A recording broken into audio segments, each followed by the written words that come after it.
Hello and welcome back to the channel. तो आज हम 24 जनवरी 2023 की शिफ्ट 2 का पेपर डिस्कस करेंगे। अराउंड 24 क्वेश्चंस है ना। तो फर्स्ट क्वेश्चन से हम यहाँ पे स्टार्ट करते हैं। तो फर्स्ट क्वेश्चन हमारे पास डेफिनेट इंटीग्रेशन का है, जिसमें हमें 3√2/4 से लेकर के 3√3/4 के बीच में इसको इंटीग्रेट करना है 48/√9 माइनस 4x², इस तरह से। तो इसका इंटीग्रेशन के अंदर जब हम करेंगे तो डायरेक्टली हम साइन इनवर्स का फॉर्मूला लगा सकते हैं। पहले हम यहाँ से 4 को है जो बाहर कॉमन ले लेते हैं। तो 4 जब यहाँ से बाहर कॉमन जाएगा तो ये जाकर रूट का बाहर आकर 2 बन जाएगा, तो 48 को कैंसिल कर देगा और अंदर आ जाएगा √(a² माइनस x²। और लिमिट्स हमारे पास यहाँ पर 3√2/4 से लेकर के 3√3/4 है। एक छोटी सी क्वेरी जरूर मैं यहाँ पे देखना चाहता हूँ कि ऐसा नहीं हो कि डिनोमिनेटर इस रेंज में जीरो हो रहा हो। तो x बराबर 3/2 पे यानी 1.5 पे डिनोमिनेटर जीरो हो सकता है। अगर हम लिमिट्स देखें तो 3√2 है ना, ये जो वैल्यू आएगी ये 1 पॉइंट मतलब ये 4.2/4 है। तो इसको अगर अपन सॉल्व करेंगे तो ये हमारे पास कितना आ रहा है, ऐसा कुछ बन जाएगा। और इसको अगर अपन डिवाइड करेंगे 4 से तो ये 1.056 ऐसा कुछ आएगा। तो ये तो सेफ लिमिट है, इधर लगाएं अगर तो ये आ रहा है 3 × 1.732/4। ये भी 1.5 से छोटा है। तो अगर ऐसा कुछ नहीं है जहाँ लिमिट ब्रेक करनी पड़ रही है, फिर तो ये मतलब बहुत आसान क्वेश्चन हो गया।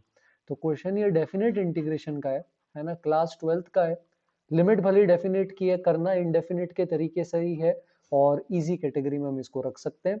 तो ये √(a² माइनस x² को जैसे साइन इनवर्स x/a में हम कन्वर्ट करते हैं, तो उसी तरह इसको हम साइन इनवर्स के अंदर ले जाएंगे और x/a के अंदर इसको कन्वर्ट करके फिर आगे हम इसे सॉल्व भी कर सकते हैं। बाकी कॉन्स्टेंट्स आप एडजस्ट कर सकते हैं। तो अगेन फर्स्ट क्वेश्चन इजी है, हम इजी टू डिफिकल्टी धीरे धीरे प्रोग्रेस करेंगे। नेक्स्ट क्वेश्चन हमारे पास कॉम्प्लेक्स नंबर का है।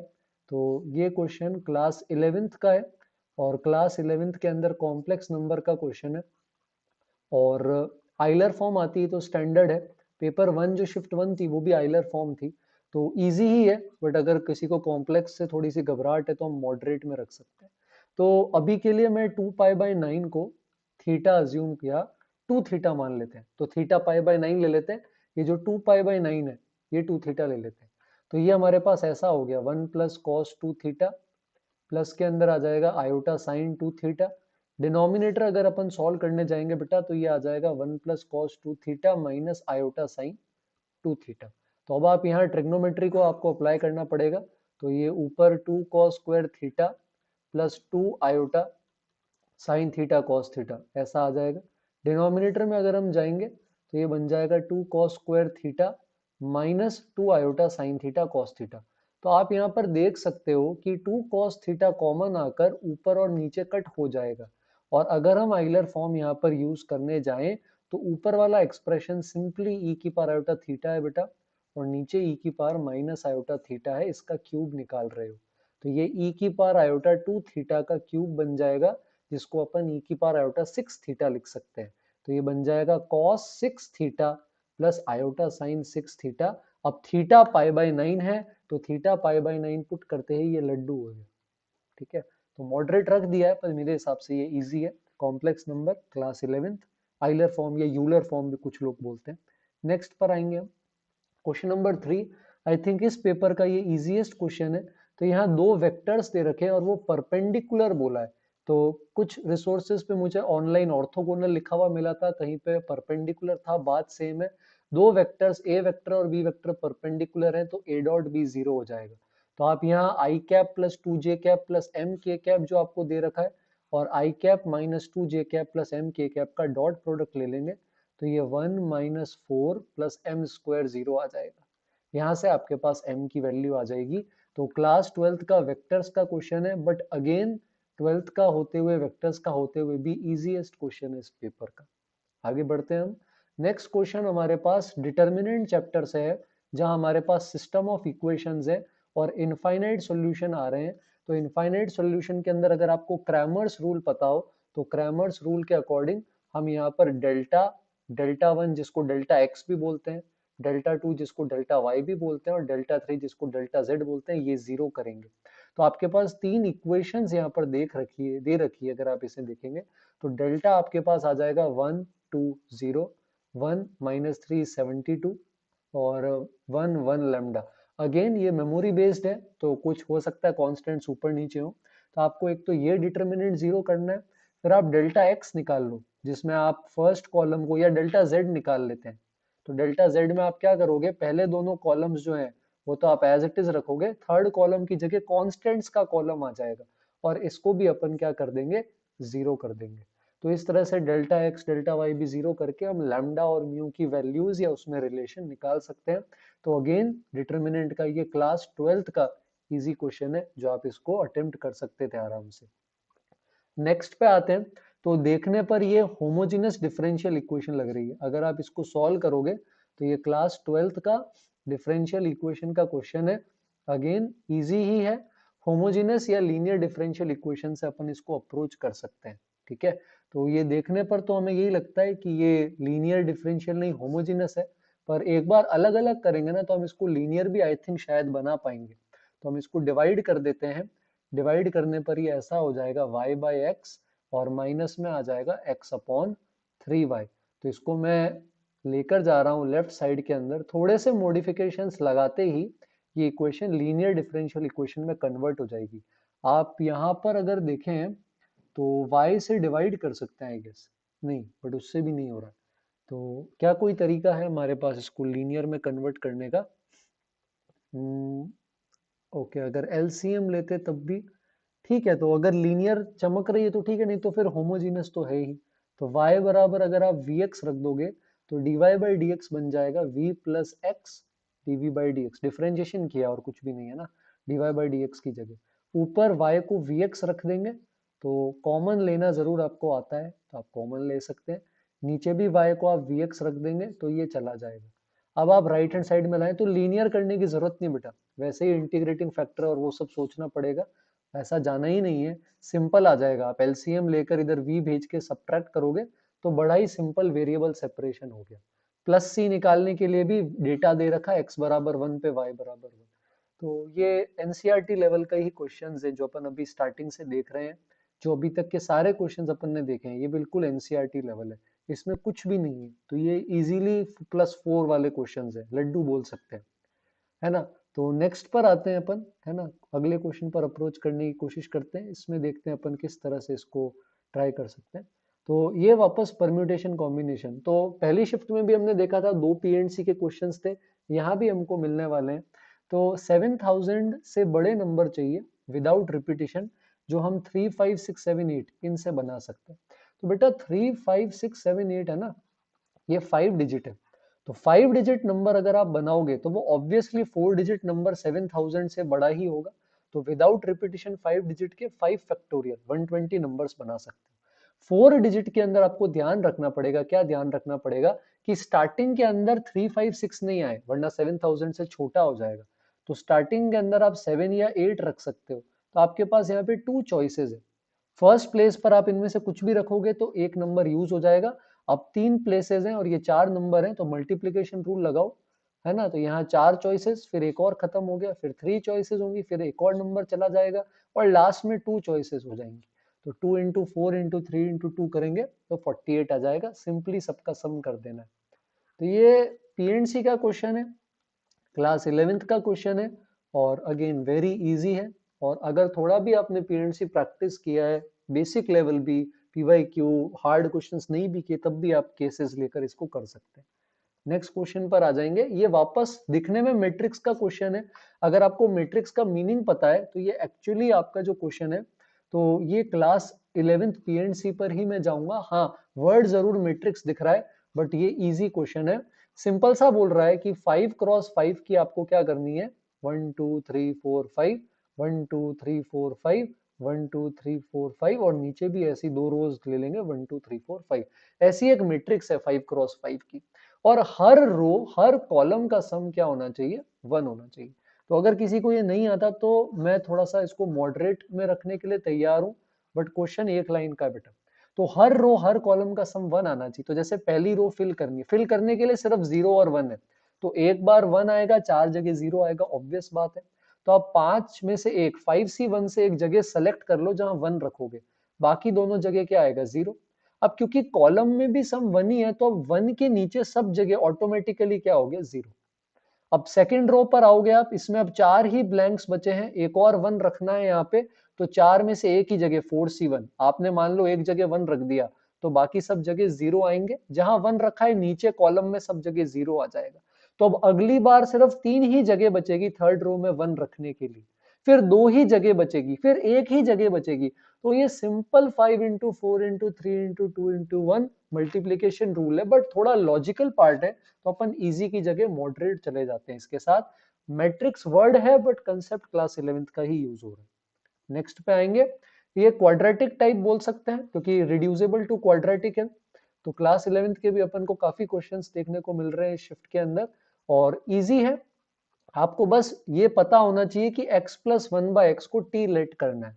आप एक बार x plus one by x को t लेट कर लोगे तो दोनों तरफ स्क्वायरिंग कर लेंगे, x square plus one by x square plus two, ये t स्क्वायर आ जाएगा। अब सब्सटीट्यूशन करेंगे इसके अंदर, तो 2 के साथ जो x square plus one by x square है उसको निकालने के लिए 2 इधर भेज दो, तो ये टी स्क्वायर माइनस 2 हो जाएगा, माइनस 3 टाइम्स टी और प्लस 5 बराबर 0। तो एक सुंदर सी अपने पास क्वाड्रेटिक इक्वेशन यहाँ पर आ जाएगी, और इसके रूट्स जो है वो अपन बड़े ही आराम से फाइंड आउट कर सकते हैं। तो t की एक वैल्यू 1 आ जाएगी, t की एक वैल्यू 1/2 आ जाएगी, लेकिन ये फाइनल आंसर नहीं है। आप x plus one by x को इसके बराबर रख के सॉल्व करो, और एक बार x plus one by x को इसके बराबर रख के सॉल्व करेंगे, मजे की बात यह कि जो दोनों ही केसेस लोगे उसमें रूट्स आपके पास इमेजिनरी आएंगे, तो इसलिए आपको रियल रूट्स नहीं मिल सकते। आप खुद से ट्राई करें, कमेंट करें आंसर में आपको क्या लगता है इस बारे में। But again easy question, reducible to quadratic, class 11th। Next question sequence series, फिर से एक बार क्लास 11th का क्वेश्चन आ गया हमारे पास, और इसके अंदर जनरल टर्म और समेशन आना चाहिए आपको। एनसीईआरटी की जो सीक्वेंस सीरीज है, प्रोग्रेशन इन सीरीज है, उसमें जो लास्ट एक्सरसाइज है ना बेटा, उसके अंदर ये कुछ ऐसे समेशंस बता रखे हैं, तो अगर आपको ये आते हैं तो आप इनको यूज कर सकते हैं। नॉर्मली कोचिंग में भी हम पढ़ते ही हैं। तो जो न्यूमरेटर है वो डायरेक्टली आर क्यूब का समेशन है, जो फॉर्मूला होता है N N plus one by two का होल स्क्वायर। डिनोमिनेटर में थोड़ा ध्यान रखना पड़ेगा, दो सीरीज चल रही है, 1 into 3, 2 into 5, 3 into 7। तो जनरल टर्म देखोगे तो ये 1 2 3 ये तो आर ही है, ठीक है। 3 5 7 इस एपी का अगर आप आरथ टर्म निकालेंगे 3 5 7, तो ये आ जाएगा 2r+1। तो डिनोमिनेटर जो है बेटा वो आपके पास r इंटू 2r+1 यानी 2r² प्लस r, ये जो हमारे पास आ रहा है इसका 1 से लेकर n तक समेशन है। तो आर स्क्वायर का समेशन हम याद रखते हैं, फॉर्मूला होता है nn+1 2n+1/6, और r का समेशन भी याद रखते हैं nn+1/2। ये डिवीजन 9/5 के बराबर है। पूरा सॉल्व करने के घबराने की लिए जरूरत नहीं है।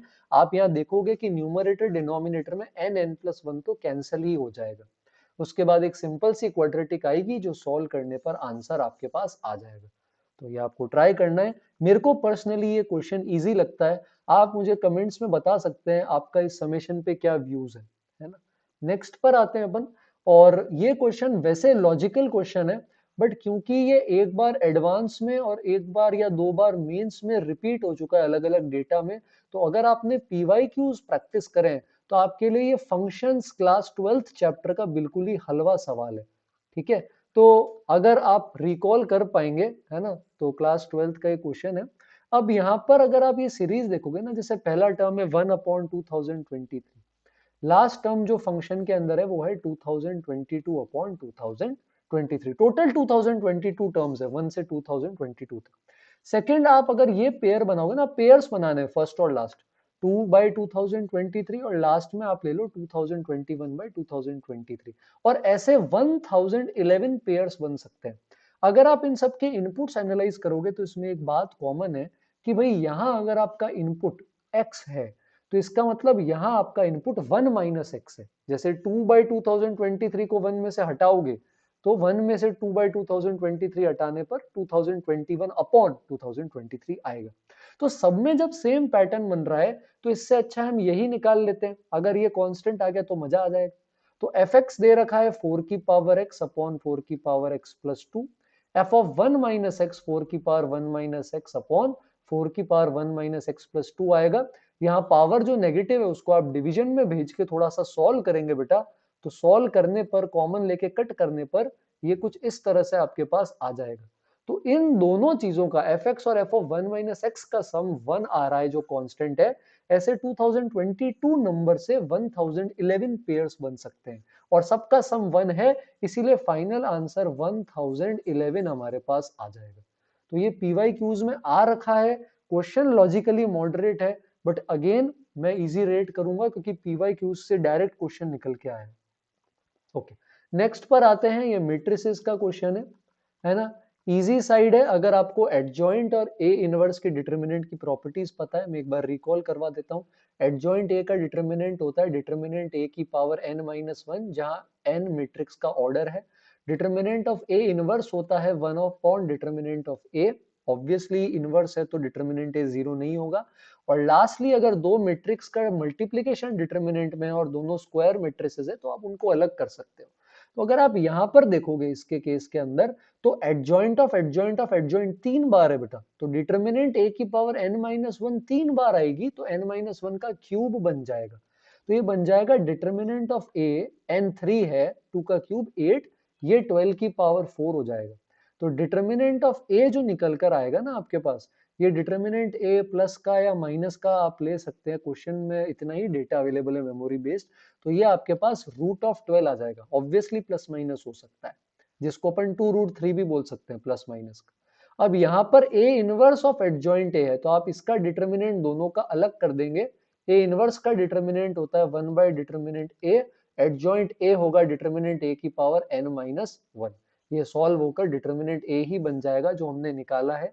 तो 2 ही लाइन का सवाल है। हाँ, अगर आप मैट्रिक्स पढ़ के गए हैं तो आपके लिए जरूर इजी होगा, और मैट्रिसेस हमें पता है ये क्लास 12th के अंदर आएंगे। नेक्स्ट क्वेश्चन पर अपन आ सकते हैं। नेक्स्ट क्वेश्चन हमारे पास ऐसा है, ये फंक्शनल इक्वेशंस है, ये फंक्शनल इक्वेशन स्टैंडर्ड रिजल्ट पर बेस्ड है। ये standard result LCD limits continuity differentiability के एंड में बताया जाता है कि अगर fx plus y fx into f y है तो आपका fx a की पावर kx होगा। a और k क्या होंगे क्वेश्चन पे डिपेंड करता है। PYQ में ऐसे 2020 में और आगे भी काफी सारे क्वेश्चन आए हैं, तो अगर आपने तैयारी करी है तो मुझे नहीं लगता आपको जरा भी दिक्कत आई होगी। F1 निकाल लो बेटा, F1 निकालोगे a की पावर k आ जाएगा जो 3 दे रखा है। आगे ये जो सीरीज है ये GP है, इसमें ये F1 अगर आपको दिख नहीं रहा वीडियो में तो मैं आपको यहाँ लिख के बता रहा हूँ बेटा, F1 F2 F3 से लेकर के Fn तक का सम पूछा है। तो आपके पास ये एक GP बन जाएगी a की पावर k, a की पावर 2k, a की पावर 3k, ऐसे n टर्म्स की GP, जिसमें आप यहाँ पर देख सकते हो एक्चुअली a की पावर k 3 ही है। तो ये GP ऐसी है 3, 3 स्क्वायर, 3 क्यूब से लेकर 3 की पावर n, और इसका सम 3279 है। तो a r की पावर n-1 अपॉन r-1 का फॉर्मूला लगाकर इसके बराबर कर लेंगे और यहां से अब आप n निकाल सकते हो। तो आसान क्वेश्चन था, आई बिलीव हम कर सकते थे अगर हमें स्टैंडर्ड रिजल्ट याद है तो। स्टिल मैं इसको इजी टू मॉडरेट रख रहा हूँ, बट मैं 2 बातें बोलूंगा, क्वेश्चन आसान था, डिफरेंशिएबिलिटी पढ़ी है तो आना चाहिए, PYQs में आ चुका है, आप एग्जाम देने गए हो और अगर ये नहीं चमका मतलब आपने PYQs अच्छे से नहीं लगाए, और मेहनत करनी है। नेक्स्ट क्वेश्चन मैथमेटिकल रीजनिंग, ये ऐसा है जो अपनी शक्ल दिखाने चैप्टर आएगा ही आएगा, और इस बार अच्छी बात यह है कि दोनों ही शिफ्ट्स के अंदर इसका क्वेश्चन इजी आया। तो इक्विवेलेंट पूछा है, किसके इक्विवेलेंट है, तो सिस्टमेटिकली करते हैं। ऑप्शंस मैंने यहाँ नहीं लिखे हैं, हम इसको डायरेक्टली ही सॉल्व कर सकते हैं, क्वेश्चन हलवा है। तो पहले अंदर वाला इंप्लाइज सॉल्व करते हैं। P इंप्लाइज क्यू होता है नेगेशन P और Q, तो P इंप्लाइज नेगेशन Q को हम लिख सकते हैं, अगर आपको फॉर्मूला पता हो तो ये नेगेशन P और नेगेशन Q ऐसा बन जाएगा। अब बाहर होल पे नेगेशन लगाए तो डीमॉर्गन लॉ लगा लेते हैं, ये हो जाएगा नेगेशन P और बन जाएगा एंड। ब्रैकेट पर जब नेगेशन लगेगा तो अंदर वापस डीमॉर्गन्स लॉ लगेगा, नेगेशन नेगेशन P P और बन जाएगा एंड, और नेगेशन नेगेशन Q हो जाएगा Q। आप आगे भी सेट के लॉज लगा सकते हैं, नेगेशन P और P, और एंड में आ जाएगा नेगेशन P और Q। डिस्ट्रीब्यूटिव लॉ बोलते बेटा इसको। नेगेशन P और P होता है ट्रू, ऑलवेज ट्रू। ट्रू का किसी के साथ भी एंड लोगे तो जो स्टेटमेंट है वही बचेगा। तो ये किसके इक्विवेलेंट आ गया, नेगेशन P और Q। मैं चाहता हूं कि आप सब, जैसे मैंने सेट लॉस से किया है, आप लोग एक बार वेन डायग्राम और एक बार ट्रूथ टेबल से करके मुझे बताएं कि आपको इन दोनों मेथड से कितना टाइम लग रहा है इस आंसर में पहुंचने के लिए। चेक करेंगे कि ये दोनों इक्विवेलेंट है क्या। कमेंट्स में मैं वेट करूंगा आपके रिप्लाई का। तब तक के लिए अगले क्वेश्चन पे बढ़ते हैं। और स्टैटिस्टिक्स का क्वेश्चन मुझे पिछली शिफ्ट के मेमोरी बेस्ड क्वेश्चन में नहीं मिला था। मैंने ऑनलाइन बहुत सारे पीडीएफ और वीडियोस देखे थे, बट इस बार फाइनली स्टैटिस्टिक्स का एक क्वेश्चन दिख रहा है हमें यहाँ पर, जहां पर आपको मीन दे रखा है और आपको 8 टाइम्स वेरिएंस पूछी है। बेटा 6 नंबर्स आपके पास एपी के अंदर है, ठीक है। और अगर नंबर्स आ गए तो वेरिएंस तो कोई भी निकाल सकता है ना, कोई भी निकाल सकता है। तो आपको दो इक्वेशन दे रखी है, एक तो मीन और एक A1 प्लस A3। तो अगर आपको एपी की प्रॉपर्टीज नहीं भी आती, तब भी इतना तो पता है कि ये जो 6 नंबर्स होंगे इनमें कॉमन डिफरेंस डी होता है। आप क्लास 10th से इसको पढ़ रहे हैं और अब आप इनका यूज कर सकते हैं कि भाई फर्स्ट टर्म और थर्ड टर्म अगर ऐड करोगे तो ये 10 आ जाएगा, और सारे टर्म्स का जो सम है, सबका सम अपॉन 6, ये मीन होगा। तो यहां से आप सबका सम निकालोगे तो ये आ जाएगा आपके पास 57। सबका अगर आप यहाँ पर सम करोगे, सबको ऐड करोगे, तो ये आ जाएगा 6 टाइम्स A प्लस में हमारे पास आ जाएगा 15D। तो हमारे पास यहाँ पे 3 इक्वेशन 3 वेरिएबल आ चुके हैं। आप इसको ट्रिपल कर दें ताकि आप इस लीनियर इक्वेशन को सॉल्व कर पाएं। तो यहाँ से D की वैल्यू 3 आ जाएगी आई थिंक हमारे पास, और A2 आ जाएगा। तो बेटा सारे के सारे नंबर्स ही आ गए। आई थिंक इससे आगे मुझे सॉल्व करने की जरूरत नहीं है। अब वेरिएंस निकाल के आप मुझे कमेंट्स में बता सकते हैं कि क्या है, ठीक है। तो ये स्टैटिस्टिक्स का और एपी का कॉम्बिनेशन है, क्लास 11th है, और क्वेश्चन इजी ही रेट करेंगे। आगे बढ़ते हैं अपन। नेक्स्ट हमारे पास फिर से क्लास 11, तो क्लास 11th का अच्छा वेटेज दिख रहा है इस बार भी। और बाइनोमियल का क्वेश्चन है। कल भी बोला था शिफ्ट का जो एनालिसिस किया, अगर आपने पिछली शिफ्ट का एनालिसिस नहीं देखा है तो प्लीज फटाफट चैनल पे जाएं। 1 घंटे के अंदर हमने सारे 25 क्वेश्चंस डिस्कस किए, जरूर देखें। तो उसमें भी हमने देखा बाइनोमियल के 2 क्वेश्चन आए। आज अभी इसके अंदर बाइनोमियल का मेमोरी बेस्ड 25 में तो एक ही क्वेश्चन दिखा है, मे भी क्या पता आगे हो। तो यहाँ पर थोड़ा सा ये जो क्वेश्चन आप देखो, फर्स्ट 3 टर्म्स के कोफिशिएंट्स का सम इन्होंने लिया है। तो फर्स्ट टर्म क्या होगा, NC0 x की पावर n माइनस 3/x² की पावर 0। x को छोड़ दो तो ये NC0 1 ही बन जाएगा। फिर आएगा NC1 x की पावर n-1 माइनस 3/x² की पावर 1। तो यहाँ NC1 के साथ साथ एक -3 भी आएगा बेटा, तो ये बन जाएगा -3 टाइम्स NC1 जो n होता है। नेक्स्ट टर्म आएगा NC2 x की पावर n-2 माइनस 3/x² की पावर 2, और -3 का स्क्वायर NC2 के साथ लोगे तो NC2 ओपन करने पे ये तीनों कोफिशिएंट्स आएंगे। और अच्छी बात यह है कि अपन को इनका यहाँ पर सम दे रखा है, तो इन तीनों के तीनों टर्म्स को ऐड करने पे 376 आएगा। यहां से अगर हम इधर एलसीएम लें तो एलसीएम लेने के बाद अपन इस केस के अंदर इक्वेशन बना सकते हैं, और आई बिलीव हम सब उस इक्वेशन को सॉल्व कर सकते हैं। कैलकुलेशन वाला पार्ट आप सबको वापस करना है। एन की 2 वैल्यूज आएंगी, हमें पॉजिटिव इंटीग्रल वैल्यू ही लेनी है। और एक बार जब आपके पास एन आ जाएगा तो आप जनरल टर्म लिखकर इसका कोफिशिएंट निकाल सकते हो x की पावर 4 का। जनरल टर्म आई बिलीव सबको आता है, NCR x की पावर n-r माइनस 3/x² की पावर r। एक बार जब n आ जाएगा तो r ऐसा पुट कर लेंगे कि x की पावर 4 आ जाए। तो इजी क्वेश्चन है, 2 स्टेप्स में हो रहा है। लेंदी जा सकते हैं बेटा सवाल मेंस में, टफ नहीं जा सकते कुछ क्वेश्चंस को छोड़ के।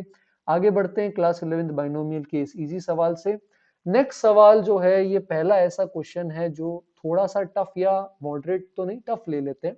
एक्चुअली टफ नहीं है, बट हाँ अगर आप ऐसे क्वेश्चन स्पेशली जिन बच्चों ने बुक्स लगाई हैं मे बी, या कोचिंग का अगर मटेरियल में हो आपके तो वहां आपको मिल सकते हैं। काफी सारे बुक्स की ये स्टैंडर्ड प्रॉब्लम है। तो इसमें क्या करते हैं, जैसे आप कोफिशिएंट देखो, f'1 जो है इसको a मान लेंगे, f'2 को हम b मान लेंगे, और f'3 को हम c मान लेंगे, ठीक है। तो यहाँ पर अगर आप fx देखोगे तो ये वैल्यूज पुट कर लो आप, तो fx आ जाएगा x³। अच्छा, क्वेश्चन मोर और लेस ये डिफरेंशिएशन और फंक्शंस से रिलेटेड है, तो क्लास 12th में मानेंगे इसको, 11th नहीं मानेंगे, टफ ही ले रहा हूं मैं इसे। तो ये x³ plus ax² plus bx minus c ऐसा आ जाएगा। अब हमें क्योंकि F dash, F double dash, F triple dash चाहिए, तो हमको इसका डेरिवेटिव निकालना पड़ेगा, तो ऑफ कोर्स टाइम लगेगा, बट ऐसा सवाल नहीं है कि सॉल्व ही नहीं हो सकता सर, ये तो क्या ही डाल दिया इन लोगों ने, मजा ही नहीं आया। तो आप ये तीनों डेरिवेटिव्स निकाल लो, अब आप इनमें वैल्यूज पुट करो। जैसे इसमें x को 1 पुट करो तो f डैश 1 क्या आ जाएगा हमारे पास, 3 प्लस 2a प्लस b, जिसको हम क्वेश्चन स्टार्ट करने से पहले a मान चुके हैं। एक प्यारी सी इक्वेशन आ गई बेटा। उसके बाद अब आप f डबल डैश में 2 पुट करो तो ये आ जाएगा 12 प्लस 2a, और आप इसको क्वेश्चन की बिगिनिंग के अंदर b मान चुके हो। और लास्ट केस में f ट्रिपल डैश x, हर केस में c ही है, तो f ट्रिपल डैश 3 जो आपने c माना है ये 6 आ जाएगा। तो a और b के अंदर आपको दो इक्वेशंस मिल रही है यहाँ पर 1 और 2, और c की तो वैल्यू डायरेक्ट ही आ गई, तो यहाँ से आपके पास f dash 1, f double dash 2, f triple dash 3 आ जाएगा।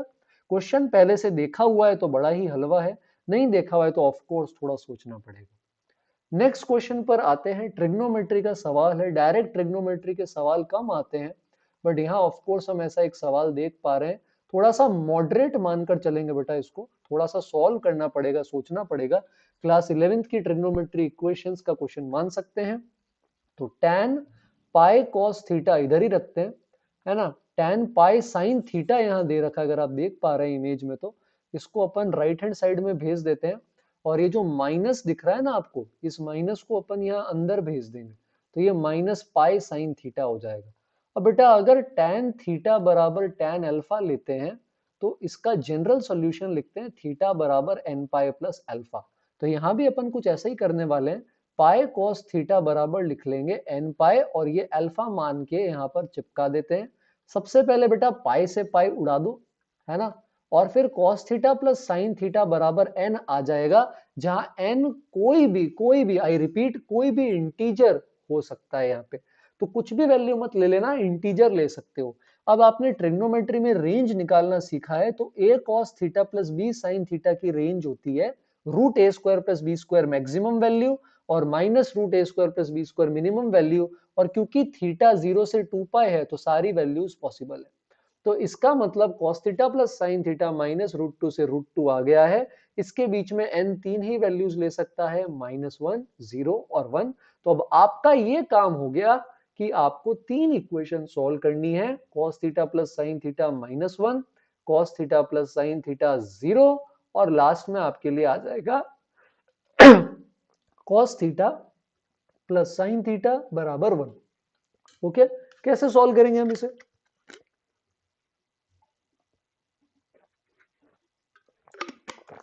तो इसको सॉल्व किस डायरेक्शन में करना है, इसका हिंट आपको क्वेश्चन देगा बेटा, है ना।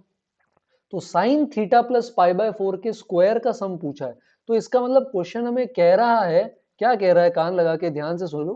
क्वेश्चन हमें कह रहा है कि आपको sign theta plus pi by 4 बनाना है।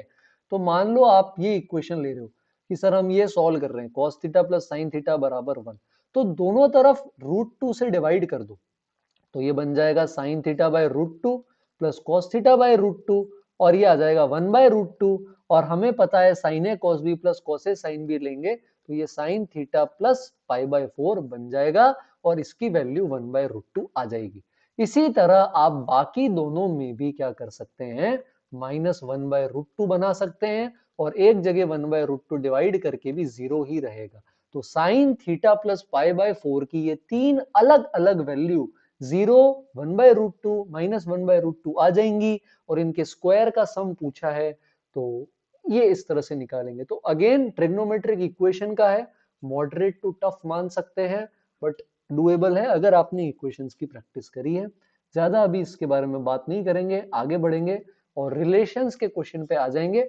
तो बेटा एक सेट का क्वेश्चन मिल गया, सेट रिलेशन, एक मैथमेटिकल रीजनिंग का, एक स्टैटिस्टिक्स का, तो पहले भी बोला था अभी भी बोलूंगा, 3 से 4 क्वेश्चन आते हैं reasoning, stats, solution of triangle और सेट रिलेशन से। तो आपको अधूरा सेट दिया है, और सेट देकर ये बोला है कि इसको इक्विवेलेंस बना दो। इक्विवेलेंस का मतलब ये हो जाएगा कि इस सेट के लिए हमें क्या करना है, यहाँ पे इसको रिफ्लेक्सिव भी बनाना है, इसको सिमेट्रिक भी बनाना है, और सिमेट्रिक के साथ साथ इसको हमें क्या करना है, ट्रांजिटिव भी बनाना है। ये सारी चीजें करनी है इसके अंदर। तो क्या क्या मिनिमम कितने एलिमेंट्स ऐड करने हैं, तो रिफ्लेक्सिव के लिए x, टाइप के सभी कुछ होने चाहिए। तो इसमें क्या क्या ऐड करना पड़ेगा रिफ्लेक्सिव के लिए, a, b, b, c, d, d, तो ये चार चीजें ऐड करनी पड़ेंगी तो रिफ्लेक्सिव हो गया। सिमेट्रिक के लिए देखो a, b है, अब अगेन बेटा मेमोरी बेस्ड है, कुछ चीजें इसके अंदर कम या ज्यादा हो सकती है, हम सिर्फ आइडिया देख रहे हैं जो आपको आगे आने वाली शिफ्ट्स में हेल्प करेगा, या अगले साल पेपर है तो आइडिया देगा कि इस साल का पेपर कैसा है। ठीक है, तो a, b को सिमेट्रिक बनाने के लिए b, a पहले से बैठा है, b, d के लिए क्या रखना पड़ेगा, d, b रखना पड़ेगा, b, c के लिए क्या रखना पड़ेगा, c, b रखना पड़ेगा। तो ये सारे लेकर तो सिमेट्रिक बनेंगे। ट्रांजिटिव में होता है एक्स वाई वाई जेड है तो एक्स जेड भी बनाना है, तो अब ऐसे पेयर्स यहाँ ढूंढने पड़ेंगे, जैसे आपके पास a, b है, आपके पास b, c है, तो ऑफ कोर्स आपको a, c भी लाना पड़ेगा, और इस a, c को अंदर लाने से ट्रांजिटिव बनाने के चक्कर में सिमेट्री गड़बड़ हो रही है, तो जैसे ही आप इस a, c को लाओगे तो आपको c, a को भी लाना पड़ेगा। मैं सिर्फ आइडिया दे रहा हूं, अलग अलग ऑनलाइन सोर्सेज पे ये क्वेश्चन का सेट भी अलग अलग है, तो मैं क्लेम नहीं कर रहा कि एग्जैक्ट क्वेश्चन है। ठीक है, आइडिया लेकर चलो, क्वेश्चन प्यारा है, मजा आएगा, इसको मॉडरेट मान के चल रहे।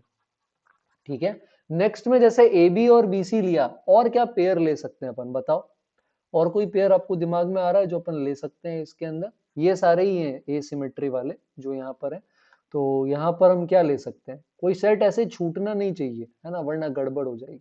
जैसे बी ए और ए सी पढ़ा है यहाँ, ये बी ए और ए सी, तो इनका बी सी यहाँ पर ऑलरेडी पढ़ा है, तो अभी तक हम 8 नए एलिमेंट्स डाल चुके हैं, 4, 2 और 2। ठीक है, कुछ जगह मैंने देखा था वहां पर इसमें 5 एलिमेंट्स थे, तो उनका आंसर भी उसके अकॉर्डिंग आ रहा है। और कोई अगर यहाँ पर आपको दिख रहा है तो आप मुझे कमेंट्स में बता सकते हैं। और कोई यहाँ पर जैसे ए सी और सी बी है, अगर आप यहाँ देखेंगे ना ए सी और सी बी, तो यहाँ से ए बी बन रहा है, पर ए बी हमारे पास ऑलरेडी पड़ा है, तो उसकी हमें चिंता करने की जरूरत नहीं है। और एक और मुझे देखो यहाँ दिख रहा है ए बी और बी डी लो, ए बी और बी डी लोगे तो एक ए डी भी जनरेट होगा, और ए डी लोगे तो फिर आपको डी ए भी लाना पड़ेगा, तो ये दो और आ गए, तो 10 तो हमें खुद यहाँ तक अभी तक मिल चुके हैं। बात समझ में आ रही है हमें किस तरह से अप्रोच करना है इस क्वेश्चन को, तो ये मेरे को लगता है लॉजिकल साइड है। और कोई पेयर मिलता है तो प्लीज आप कमेंट्स में बताएं, और एक बार हम डिस्कशन कर रहे हैं तो आगे बढ़ते हैं, नेक्स्ट वाले पर आते हैं। ठीक है, तो नेक्स्ट क्वेश्चन पर हम यहाँ आएंगे। ओके, तो ये था सेट रिलेशन, और अब हम आ गए हैं प्रोबेबिलिटी पे। तो ये प्रोबेबिलिटी का क्वेश्चन है, टोटल प्रोबेबिलिटी थ्योरम पर बेस्ड है, क्लास 12th एनसीईआरटी लेवल का एकदम आसान लड्डू सवाल। पहले बॉक्स के अंदर 7 रेड और 3 ग्रीन बॉल्स है, सेकंड बॉक्स के अंदर 3 रेड 2 ग्रीन बॉल्स है, जो डेटा ऑनलाइन से मिला है मेरे को, मैं उसके अकॉर्डिंग बता रहा हूँ। थर्ड वाले बॉक्स में लैम्डा रेड और 2 ग्रीन बॉल्स है, और बोल रहा है कि रैंडमली कोई भी एक बॉक्स चुनोगे, तो रैंडमली चुनोगे तो यार इसकी भी 1/3, इसकी भी 1/3, इसकी भी 1/3 हो जाएगी, और बोल रहा है एक रेड बॉल निकालने की प्रोबेबिलिटी 0.6 है। तो रेड बॉल कहां से आ सकती, फर्स्ट से भी आ सकती, सेकंड से भी आ सकती, थर्ड से भी आ सकती, तो फर्स्ट बॉक्स चुनो और उसमें से रेड निकाल लो। क्या प्रोबेबिलिटी है फर्स्ट में रेड निकालने की, 7 अपॉन टोटल 10। सेकंड में क्या हो जाएगी, 1/3 इंटू 3 बाय टोटल 5 है, और थर्ड में 1/3 इंटू लेमडा रेड बॉल्स और टोटल लेमडा प्लस 2 बॉल्स, और ये सम आ गया 0.6। मतलब literally linear equation in one variable solve करवा रहे हैं आपसे प्रोबेबिलिटी जैसे अच्छे चैप्टर से। तो आप देख सकते हो कि अब हम किस टाइप के क्वेश्चन सॉल्व कर रहे हैं, टोटल प्रोबेबिलिटी के, बेस थ्योरम तक भी नहीं गए ये लोग। ठीक है, तो आसान सवाल है, वेरी इजी बोल सकते हैं प्रोबेबिलिटी के स्टैंडर्ड से। आगे बढ़ेंगे बेटा, नेक्स्ट पर आते हैं। ये अगेन इंटीजर पार्ट को लिमिट्स से मिला लिया, टफ क्वेश्चन थोड़ा सा, जीआईएफ और लिमिट्स लग रहा है। कल वाले पेपर के अंदर भी मैंने एक क्वेश्चन डिस्कस किया, लास्ट शिफ्ट में नहीं देखा है तो फटाफट जरूर देखें उसको, वो भी इंपॉर्टेंट क्वेश्चन है कि इंटीजर पार्ट के क्वेश्चंस जो है ये आने लगे हैं। तो दोनों शिफ्ट में एक एक क्वेश्चन था, तो अगर आपको इंटीजर पार्ट नहीं आता तो आई गेस थोड़ा सा प्रैक्टिस कर लेंगे तो उसमें कोई हार्म नहीं है। तो इंटीजर पार्ट की पहले तो कुछ प्रॉपर्टीज यूज होंगी, तो ये चाहते हैं कि x की ऐसी वैल्यू भेजें x टेंडिंग टू a कि ये दोनों के दोनों क्या आ जाए, बराबर आ जाए। तो हम बेसिकली ये सॉल्व कर रहे हैं ना, integer part x minus 5 should be equal to twice of integer part x plus 2, अगर x a की तरफ जाने की कोशिश करता है।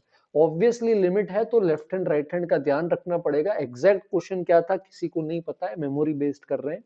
तो करेंगे क्या, इंटीजर जो है वो इंटीजर पार्ट से फटाफट से उड़ते उड़ते बाहर आ जाता है, तो ये 5 और ये 2 ये बाहर आ जाएंगे, तो ये बन जाएगा इंटीजर पार्ट ऑफ x बराबर twice of integer part x plus 7। तो ये हमारे पास कुछ इस तरह से आ जाएगा। अभी देखो, जब हम इसको यहां पर लेंगे तो अब हम यहां पर दो केस ले सकते हैं।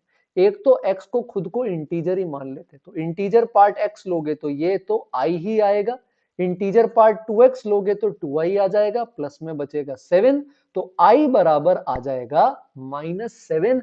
पर प्रॉब्लम है बेटा, लिमिट का क्वेश्चन है, x टेंडिंग टू -7 भेजोगे ना तो आपको एक बार -7 प्लस और एक बार -7 माइनस से चेक करना पड़ेगा, दोनों ही केसेस में क्या ये बराबर आ रहा है या नहीं आ रहा है। -7 तो हमने इंटीजर की इसकी वैल्यू ली है, -7 प्लस -7 माइनस पे बिहेवियर चेक करना पड़ेगा। तो अगर आप -7 प्लस लोगे तो ये आप आगे जाओगे तो फायदा नहीं है, ये -7 ही रहेगा, और इसमें भी आगे जाओगे फायदा नहीं है, ये 2 टाइम्स -7 ही आएगा। तो राइट हैंड लिमिट को तो झांका ही नहीं पड़ेगा क्या हुआ है, एज इट इज सेम रहेगा। लेफ्ट हैंड लिमिट में थोड़ा ध्यान रखना, -7 से अगर जो आप पीछे चले गए हो बेटा, तो -7 की लेफ्ट हैंड लिमिट पीछे जाओगे तो इंटीजर में -8 हो जाएगी, और यहां अगर आप पीछे जाओगे तो इसके केस के अंदर आप जब देखोगे तो यहाँ पर क्या आ जाएगा, -7 प्लस एच, तो -14, सॉरी पीछे जा रहा है, -14 -2h, तो कुछ ऐसा आ जाएगा, तो इसका इंटीजर पार्ट हो जाएगा माइनस का 15। तो आपको चेक करना पड़ेगा कि left hand right hand limit बराबर है, अगर बराबर है तो ही वो पर्टिकुलर इंटीग्रल वैल्यू हम लेंगे, नहीं तो रिजेक्ट करेंगे। Right hand left hand limit बराबर करनी है जरूरी। ठीक है, नेक्स्ट जो है अपने पास, अगर इंटीजर नहीं है तो दो केसेस और बनेंगे, क्योंकि आप सिंपली i प्लस एफ तो लिख लोगे x को, एक इंटीजर और एक फ्रैक्शन, पर 2x को एडजस्ट कर पाना थोड़ा मुश्किल है, क्योंकि होगा क्या कि जैसे आप i प्लस एफ लोगे तो इंटीजर पार्ट x तो i आ गया, कोई दिक्कत नहीं है। अब 2x फंस जाता है ना यार बेचारा, 2x को नहीं समझ आता क्या करना है मुझे, 2x लोगे तो इसका तो 2i प्लस 2f है, अब ये 2i जो है ये तो हंसते हंसते बाहर आ जाएगा, 2f फंस गया, 2f को नहीं पता कि मेरा इंटीग्रल पार्ट मुझे 0 ले जाएगा या 1 ले जाएगा, क्योंकि f 0 से 1 होता है, तो 2f 0 से 2 होगा, तो उसको नहीं पता कि मेरा इंटीजर 0 है या 1 है। तो आपको इसको ब्रेक करना पड़ेगा, और आपको यहाँ कंडीशन अलग से लेनी पड़ेगी बेटा। इस केस में एक बार आप f लोगे 0 से हाफ, और एक बार आपको f लेना पड़ेगा हाफ से लेकर ओपन 1। अब हम तैयार हैं इस क्वेश्चन को सॉल्व करने के लिए। तो अब अगर हम यहाँ देखें तो इंटीजर पार्ट x माइनस 5, इसको तो कोई फर्क नहीं पड़ रहा। ऊपर राइट हैंड साइड में देखोगे तो इंटीजर पार्ट 2x प्लस 2 ये तैयार बैठा है, तो ये जो इंटीजर पार्ट 2x प्लस 2 है, ये वाला इंटीजर पार्ट, तो अगर ये 0 से हाफ के बीच में, तो 2f 0 से 1 के बीच में होगा, उसका इंटीजर कुछ वैल्यू नहीं दे पाएगा, तो ये ऐसा ही आएगा। ठीक है, और सेकंड वाला जो केस आएगा अपने पास, जो नेक्स्ट केस जिसकी अपन बात कर रहे हैं, सेकंड वाला जो केस है जिसकी अपन बात कर रहे हैं, इसमें ये हाफ से 1 हो जाएगा, है ना। हाफ से 1 के अंदर फिर ये ऐसा नहीं रहेगा, फिर ये 2i प्लस 1 प्लस 2 आएगा। तो यहां से भी अगर सॉल्व करेंगे तो i माइनस 7 आ रहा है, लेकिन अगर यहां से सॉल्व करेंगे ना अपन, तो यहाँ से i माइनस 8 आ जाएगा। ऑफ कोर्स अपन को a की रेंज पूछी है, तो जैसे अगर आप ये लोगे ना, तो आप यहाँ पर एक्स ले रहे हो, आपसे आई एफ नहीं पूछा है, वो तो हम सॉल्व कर रहे हैं, उसको थोड़ी पता यार आई एफ क्या है, तो हम मान रहे हैं एक्स को आई प्लस एफ। तो आप जब इसको ले रहे हो तो आप 0 से हाफ का इंटरवल ले रहे हो, तो यहां पर आप -7 से -7 प्लस हाफ ओपन इतना ही ले सकते हो। और जब आप -8 लोगे ना, तो उसके केस में हमें यहाँ पर पता चल रहा है कि नहीं नहीं, यहाँ आपको हाफ से लेकर 1 का इंटरवल लेना है, तो आप यहाँ पर हाफ से लेकर 1 का इंटरवल इसमें i प्लस एफ में ऐड करोगे, तो ये भी अपनी एक रेंज देगा। वो सब आंसर कंबाइन कर लेंगे लिमिट का ध्यान रखते हुए। तो ये टफ क्वेश्चन है, दोबारा ट्राई करें और मेरे को बताएं कमेंट्स में आपका फाइनल आंसर। मैं अभी आगे बढ़ रहा हूँ नेक्स्ट क्वेश्चन पर आने के लिए, और नेक्स्ट क्वेश्चन पर आ जाएंगे हम, ये ट्राई करेंगे। अच्छा, ये तो वही है जो हम देख रहे थे। ओके, तो बाइनोमियल थ्योरम का देखो, फिर से एक क्वेश्चन आ गया है हमारे पास बाइनोमियल थ्योरम का। तो इसका पहले जनरल टर्म बनाना है, तो ये आर एन सी आर का होल स्क्वायर बनेगा। आर बराबर यहाँ 1 से 30 जा रहा है, बेटा आप 0 से 30 ले लोगे तब भी कोई हार्म नहीं है, क्योंकि 0 पे ये 0 ही जा रहा है, तो वैल्यू 0 ही आएगी। एक प्रॉपर्टी यहाँ पे यूज होगी। तो बाइनोमियल का समेशन है, पढ़ रखा है तो इजी है, लॉजिकली पेपर में सोचा है तो मॉडरेट है, और झांके ही नहीं लगे तो टफ है। तो अगेन क्वेश्चन का लेवल, क्वेश्चन की टफनेस उससे डिसाइड होती है कि आपकी उस चैप्टर की कितनी प्रिपरेशन है। बात समझ में आ रही है? ओवरऑल मैं एवरेज चला जाता हूँ, उसको मॉडरेट में डाल देते हैं। तो एनसीआर जो होता है ना, आप इसको प्रूव करेंगे और ये बताएंगे कैसे आया है, ये इसके बराबर आता है। तो जब भी कभी एनसीआर के साथ वेरिएबल दिखता है तो उसको हटाकर हम कांस्टेंट में कन्वर्ट कर सकते हैं। तो ये जो आर के साथ दो दो एनसीआर जगह खा रहे हैं ना इसके साथ, तो एक आर एनसीआर, एन यहाँ पर 30 है, ठीक है, तो अभी मैंने यहाँ एन लिखा है 30, तो ये बन जाएगा n into n minus one C R minus one, इसका यूज करके। अब n की जगह अगर अपन 30 रख दें तो ये 30 बाहर आ जाएगा और ये बन जाएगा 29 CR-1 30 CR। अब ये शिफ्ट 1 का क्वेश्चन बन गया, जिसकी शॉर्ट ट्रिक अपने चैनल पर भी है, और ये बिल्कुल ये हलवा, एकदम मतलब हलवा ही हलवा सवाल बन गया। तो इसका समेशन बड़ा ही आसान है। इस r को लिख लो पहले 30 माइनस r, अब ऐड कर दो 29 प्लस 30 क्या हो जाएगा 59, और r से r चला जाएगा 30 माइनस 1 29। तो आई थिंक 1-1.5 मिनट के सवाल है, लेंदी नहीं है, बट हाँ ऑब्वियसली प्रैक्टिस होना बहुत जरूरी है, इसीलिए बोलते हैं कि बेटा पढ़ लो थोड़ा सा। तो आगे बढ़ते हैं। ये बाइनोमियल का फिर से क्लास 11th का एक क्वेश्चन है, मॉडरेट रख सकते हैं, और नेक्स्ट क्वेश्चन पर आ जाते हैं। ये आपको प्रिंट सही से दिखेगा नहीं, क्योंकि जहां मेरे को ये हर जगह दिखा नहीं था क्वेश्चन, बट एक दो जगह मैंने नोटिस किया। मैं एक बार इसको एक्सप्लेन कर देता हूँ क्वेश्चन का मीनिंग क्या है। तो ये बोल रहे हैं कि एक सर्कल है, x माइनस 4 का स्क्वायर प्लस वाई माइनस 5 का स्क्वायर बराबर 4। ये थोड़ा सा सर्कल्स का टफ के अंदर ले सकते हैं क्वेश्चन को।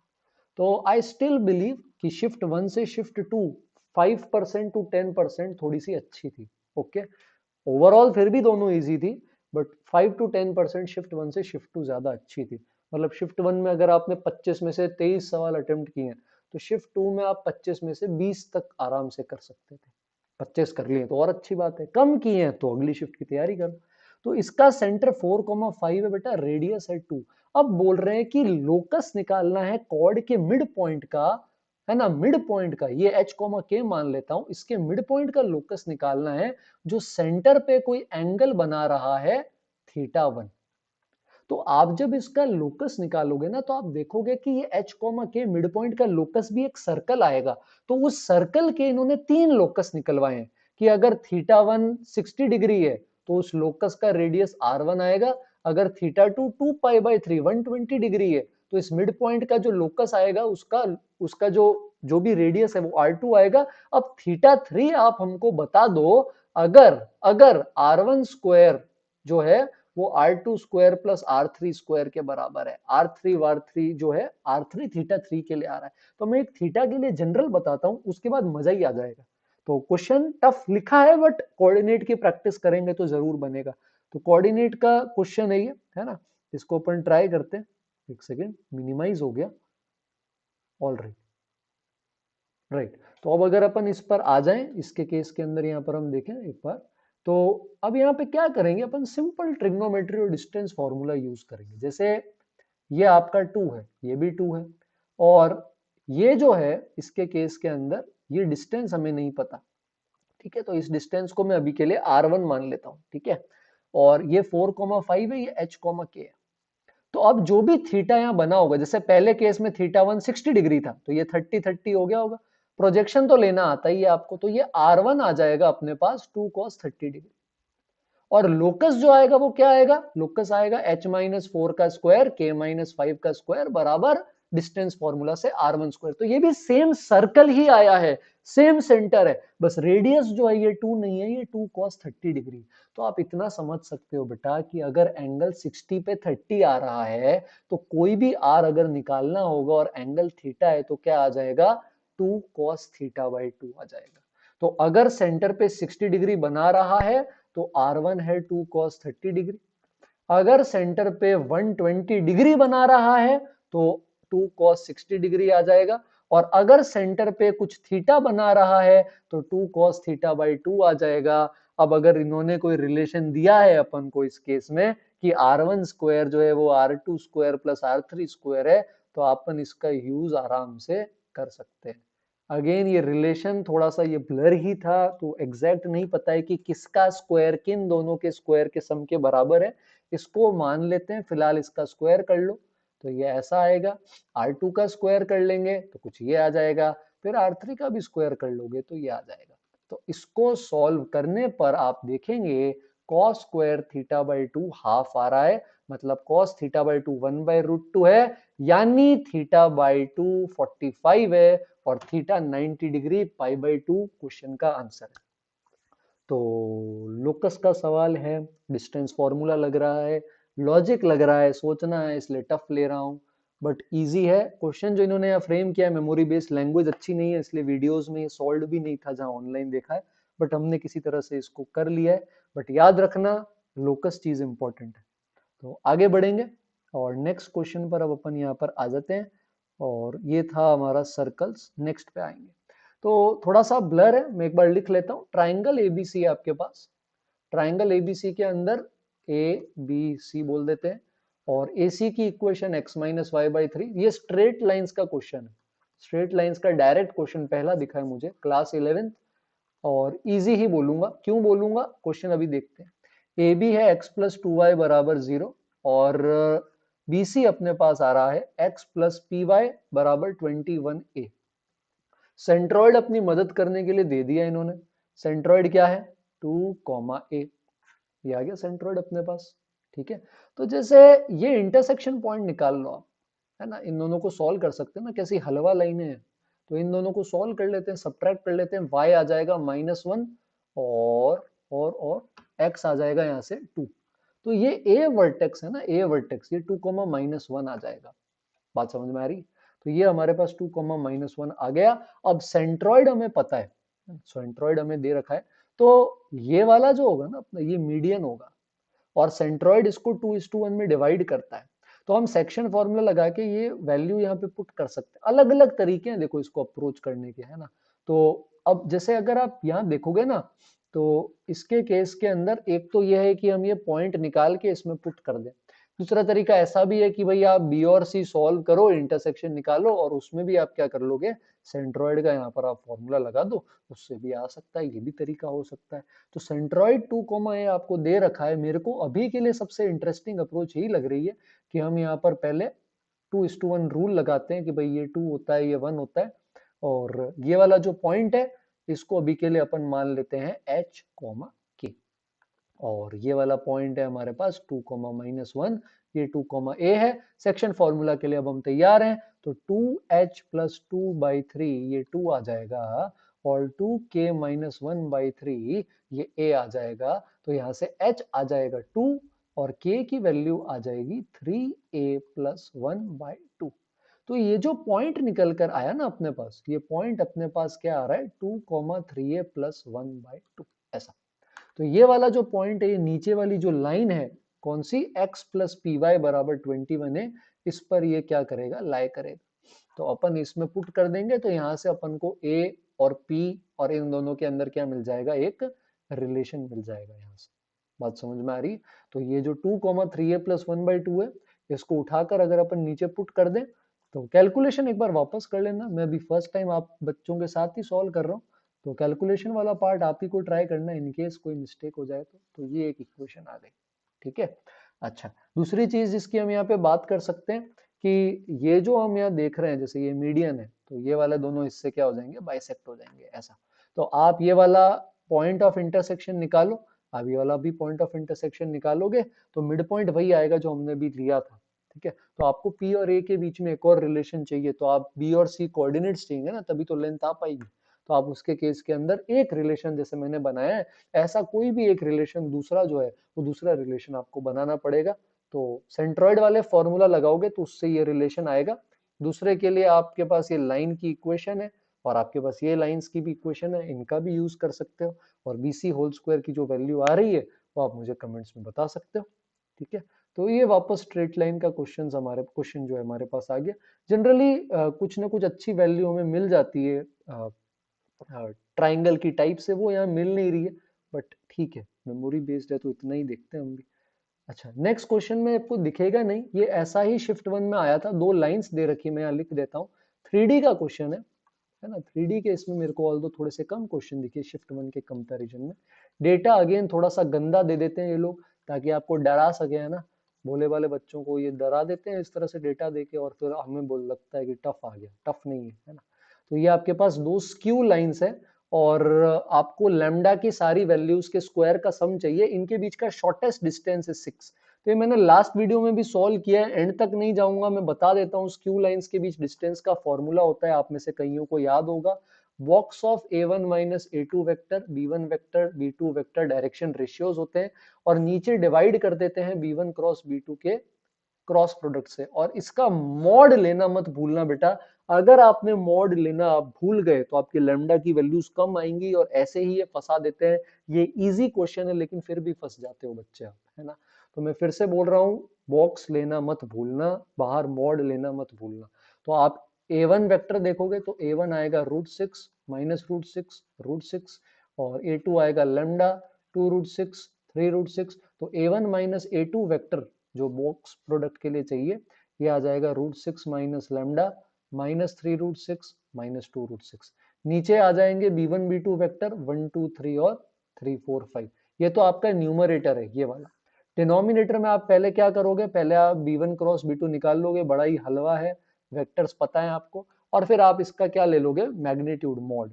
और इन दोनों के रेशियो पे मैं फिर से रिपीट कर रहा हूं, मॉड लगाओगे, मॉड नहीं लगाओगे तो आधी वैल्यूज आएंगी, फिर उनके स्क्वायर का सम चाहिए। तो ये 3D का क्वेश्चन था, है ना। लास्ट क्वेश्चन पे आ जाते हैं, area bounded by the curves का क्वेश्चन है। एक पैराबोला है सिंपल सा, और एक लाइन है, तो आसान है। आप चाहें तो होल स्क्वायर कंप्लीट कर सकते हैं, दोनों साइड 4 ऐड कर सकते हैं। तो ऐसा कुछ आएगा आपके पास इस केस के अंदर, ठीक है। और नीचे आपके पास लाइन है x प्लस वाई बराबर 0। तो शिफ्टेड है पैराबोला, नो डाउट। आप यहाँ पर शिफ्टिंग ऑफ कोऑर्डिनेट्स यूज कर लेंगे तो आई बिलीव ज्यादा आसान हो सकता है ना। तो इसके केस के अंदर आप y-2 को कैपिटल Y ले सकते हैं, x-4 को कैपिटल X ले सकते हैं। तो पैराबोला जो आपके पास बनेगा इस केस के अंदर, ये बन जाएगा हमारे पास यहाँ पर, अगर हम सॉल्व करने जाएंगे तो इस केस में आ जाएगा कैपिटल वाई स्क्वायर बराबर माइनस कैपिटल एक्स, एक ऐसा पैराबोला। लाइन को भी उसी अकॉर्डिंग शिफ्ट करेंगे, स्मॉल y बन जाएगा कैपिटल y+2, स्मॉल x बन जाएगा कैपिटल x+4। तो ये लाइन आ जाएगी कैपिटल x+y+6 बराबर 0, ठीक है। तो ये थर्ड क्वाड्रेंट के अंदर कुछ इस तरह से आई थिंक जाएगी ये। और आपको ये एरिया चाहिए, एनसीईआरटी में भी है यार ये सवाल, तो डेटा थोड़ा सा अलग है। तो आप इसको सॉल्व कर लो पैराबोला के साथ इस लाइन को, आई बिलीव। तो आपके पास ये पॉइंट्स आ जाएंगे, और फिर आप एरिया निकाल सकते हो। कैलकुलेशन वाला पूरा पार्ट वीडियो का आपको वैसे भी वापस करना है, ये मैं पहली बार ही बोल देता हूँ आपको। तो 11th 12th हमने साथ में लिख दिया है, इजी टफ भी लिख लिया है, ये इजी ही है। हाँ, रूट वगैरह थोड़ा सा आ सकता है, देखो उसमें तो हम भी कुछ नहीं कर सकते, है ना। तो रूट वगैरह चीजों में परेशान कर सकते हैं ये, कि इंटरसेक्शन पॉइंट अच्छे नहीं आए सर, क्या करें, अब उसमें तो हम भी क्या कर सकते हैं। आपको एक्स के अलोंग इंटीग्रेट नहीं करना, वाई के अलोंग कर सकते हो। तो मोर और लेस यही पेपर था जिसकी बात हम करने चाह रहे थे, और ये इस टाइप के क्वेश्चन थे। कोई आपका सजेशन है या कुछ आप बताना चाहते हैं तो प्लीज कमेंट्स में लिखें। वीडियो पसंद आया तो लाइक शेयर और सब्सक्राइब करें, और बाकी बच्चों के साथ भी शेयर कर सकते हैं। 25th की शिफ्ट के दोनों पेपर आज होने वाले हैं, और कल तक उन दोनों के भी सॉल्यूशंस आ जाएंगे, तब तक इनको अच्छे से सॉल्व करें। और ऑल द बेस्ट सभी को जिनका एग्जाम है आज या कल, और जल्दी मिलते हैं ऐसे अच्छे वीडियो के साथ। Thank you.